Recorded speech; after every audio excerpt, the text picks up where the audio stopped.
श्री शिवाय नमस्तुभ्यम, हर हर महादेव, जय महाकाल। कैसे हैं आप सभी लोग। देखिए, आप सभी को पता है पितृपक्ष यानी कि श्राद्ध पक्ष के बहुत ही विशेष दिन चल रहे हैं जो कि आपके पितरों के लिए समर्पित होते हैं। पूज्य गुरुजी ने कल की कथा में बहुत ही विशेष कार्य करने के लिए बताया और बहुत ही विशेष जानकारी दी कि ये जो श्राद्ध पक्ष की पंचमी तिथि आती है, ये कोई छोटी मोटी तिथि नहीं होती है। ये वो तिथि होती है जो कि आपके पितरों को मोक्ष दिला देती है। फिर उन्हें तर्पण की जरूरत नहीं होती, सीधा उन्हें मोक्ष की प्राप्ति होती है। और आपके घर की जो भी स्त्री होती है ना, जब पुरुष किसी उपाय को करता है तो वो केवल एक कुल को तारता है, लेकिन जब कोई स्त्री किसी उपाय को करती है, अपने पितरों के निमित्त कोई कार्य करती है, तो वो अपने ससुराल पक्ष के पितरों के साथ साथ अपने मायके के जो पितर होते हैं, दोनों कुलों के पितरों को तार देती है, जिससे कि उसके घर में सदैव खुशहाली बनी हुई रहती है। पूज्य गुरुजी ने कहा, अगर आपके घर में सुख शांति समृद्धि नहीं है, वैभव नहीं है, धन की कमी आ रखी है, खुशियां नहीं है, तो जितनी भी स्त्रियां, माताएं, बहनें इस वीडियो को सुन रही हैं, देख रही हैं, अपने घर में जौ के जल को, जौ के पानी को छिड़कना बिल्कुल भी मत भूलिएगा। पूज्य गुरुजी की कथा से सुन करके और समझ करके पूरे उपाय को बड़े ही आसान भाषा में आपको बताऊंगा। परंतु उससे पहले आप सबसे एक छोटी सी प्रार्थना, जो लोग पहली बार आए हैं चैनल को सब्सक्राइब जरूर कीजिएगा और वीडियो को लाइक करके देवादिदेव महादेव का कोई सा भी प्यारा नाम कमेंट बॉक्स में लिखना मत भूलिएगा। इस पूरे वीडियो में हम 3 महा उपायों के बारे में बात करेंगे जो कि आपको इस श्राद्ध पक्ष की पंचमी तिथि के दिन करने ही करने हैं। ध्यान से सुनना, समझने की कोशिश करना। देखिए, पूज्य गुरुजी ने कहा कि इन श्राद्ध पक्ष के दिनों में अगर आप अपने पितरों के निमित्त गाय को, एक तो वो उपाय बताया था कि आपको एक रोटी के 2 टुकड़े करके, जिसके ऊपर कुछ मीठा लग करके आपको गाय को भोजन जरूर देना है। जो किस नाम से देना है आपको? वृषकपि के नाम से। किसके नाम से? वृषकपि के नाम से। जब भी आप उन्हें देते हो ना, ये संपूर्ण भाग आपको उस जीव के खाते में जाता है जिस पितृ के निमित्त आप इस उपाय को कर रहे हैं। अब बात करते हैं पहले वाले उपाय की, जो कि आपको जौ के पानी को छिड़कने वाला उपाय करना है।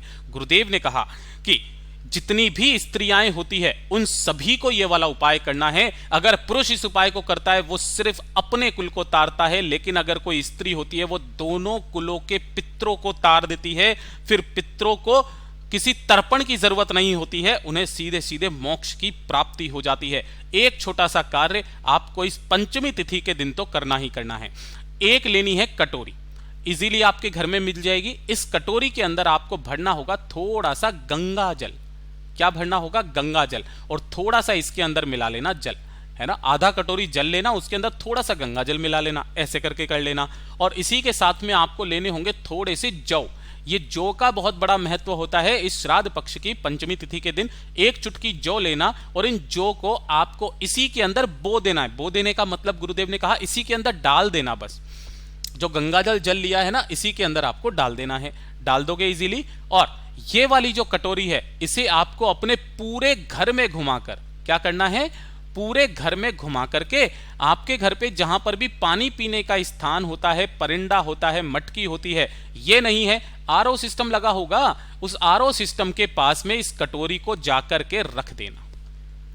बस इतना सा काम करना है। क्या करना है? इस कटोरी को वहां जाकर के रख देना है। हो सके तो एक लंबी बाती का दीपक अपने पितरों के निमित्त यहां पर जरूर लगा दीजिएगा। अब पूरी रात भर आपको इस कटोरी को इसी परिंदे के पास में ही रखे रहने देना है। जब अगला दिन आएगा, सुबह स्नान करने के पश्चात, तो जो भी स्त्री है, बहन है, माता, बेटी, जो भी है, वो क्या करेंगी? ये जो कटोरी का जल है, स्नान करने के पश्चात जब आप अपने पितरों को भोग देंगे, उससे पहले इस पूरे जल को आपको अपने पूरे घर में कोने कोने में आपको छींट देना है, अपने पितरों का आह्वान करते हुए, उनसे अपने घर की सुख शांति समृद्धि की कामना करते हुए। पूज्य गुरुजी ने कहा कि जो पितर होते हैं, जब वो अपनी लड़की के घर पे जाते हैं, यहां तक भी कहा गया है कि जो पितर होते हैं ना, वो जिस घर में उनकी घर की बेटी ब्याई हुई हो, उस घर में भी आते हैं और उस घर में उसकी खुशियों की आशीर्वाद दे करके जाते हैं। ये वाला उपाय जितनी भी स्त्रियां, माताएं, बहनें हैं, आप सभी लोगों को जरूर करना है। पूज्य गुरुजी का बहुत अद्भुत और अचूक उपाय है, जरूर कीजिएगा। और दूसरे नंबर का उपाय आप सभी लोगों को करना है, चाहे स्त्री करे चाहे पुरुष करे, और इस वाले उपाय को तो करना भूलना ही नहीं है। ये एक अकेला उपाय ऐसा होता है जो आपके परिवार की उन्नति करता है, परिवार की तरक्की करता है, बड़ी से बड़ी मनोकामना की पूर्ति करता है ना। पूज्य गुरुजी ने कहा एक दीपक तैयार करना, चाहे दीपक आप आटे का बना लो, चाहे आप मिट्टी का दीपक ले लो, कोई सा भी दीपक ले लो, ठीक है। इस दीपक के अंदर आपको लगानी है लंबी बाती और इसके अंदर भरना है या तो आप गाय का घी भरोगे या फिर आप क्या भरोगे, सरसों का तेल, ठीक है। कोशिश करना गाय का घी मिल जाए तो बहुत अच्छी बात है। अब ये वाला जो दीपक आपने अपने पितरों के निमित्त लंबी बाती का तैयार किया है ना, इसे लेकर के अगर आपके आसपास में कोई नदी है ना, कोशिश करना अगर आपके आसपास में कोई नदी है, नदी नहीं है कोई तालाब हो, है ना, तालाब नहीं कोई कुआं हो, है ना, कुआं भी नहीं है कोई बावड़ी हो, कोई सरोवर हो, नदी तालाब कुआं बावड़ी सरोवर कुछ भी हो, वहां पर चले जाइए। पूज्य गुरुजी ने तो यहां तक कहा कि अगर आपके आसपास ये सारी चीजें भी नहीं हैं तो पितरों के तुल्य माने जाने वाले 3 वृक्ष, एक ये जो हमारा बड़ का पेड़ होता है वट वृक्ष, दूसरा पीपल का पेड़ और तीसरा मैया पार्वती के आंसुओं से पैदा हुआ बेलपत्री का पेड़, या तो किसी भी कुआं नदी तालाब बावड़ी सरोवर के पास चले जाइए या फिर इन तीनों में से किसी भी एक पेड़ के पास जाकर के उस एक दीपक को अपने पितरों का स्मरण करके इस तरीके से लगा देना जिसकी बत्ती का मुख आपको दक्षिण दिशा की तरफ रख देना। 2 मिनट वहां पर खड़े होकर के बाबा से विनती करके कामना करके अपने घर पर चले आ जाना, अपने पितरों का आशीर्वाद प्राप्त करके। पूज्य गुरुजी ने कहा इस वाले उपाय को शाम के समय आप सभी लोगों को जरूर करना है। आपके जितने भी पितृ होते हैं वो आपको आशीर्वाद देकर के जाते हैं, वो तर जाते हैं। पूज्य गुरुजी का बहुत अद्भुत और अचूक उपाय है, जरूर कीजिएगा। और अब बात करते हैं आज के इस वीडियो का सबसे आखिरी और सबसे अंतिम उपाय, जो कि सिर्फ और सिर्फ श्राद्ध पक्ष की पंचमी तिथि के दिन किया जाता है। पूज्य गुरुजी ने कहा कि अगर आपके परिवार में कोई भी व्यक्ति ऐसा है जो अकाल मृत्यु से चला गया हो, कुंवारी स्थिति में चला गया हो, अधोगति में चला गया हो, जिसका समय नहीं आया, गर्भ में जिसकी मृत्यु हो गई हो या गर्भ से बाहर आकर के मृत्यु हो गई हो, ऐसे व्यक्ति को कभी भी मुक्ति नहीं मिलती है। और जब आप इस उपाय को श्राद्ध पक्ष की पंचमी तिथि के दिन करते हो, उन्हीं को मुक्ति भी प्राप्त होती है। वो जीव कभी भी सर्प की योनि में नहीं पड़ता, वो जीव तर जाता है। आपको क्या करना है, अपने घर पर इस तरीके से 2 कलश तैयार करने हैं, है ना। दोनों कलश में आपको क्या भरना है, इसके अंदर भी जल भरोगे, इसके अंदर भी आपको जल ही भरना है। कोशिश करना दोनों तांबे के हों, नहीं भी हो एक स्टील का एक तांबे का, दोनों स्टील के कैसे भी 2 पात्रों में आपको जल ले लेना है और इसे लेकर के भोलेनाथ के मंदिर में पहुंचना है, शिवलिंग के पास में।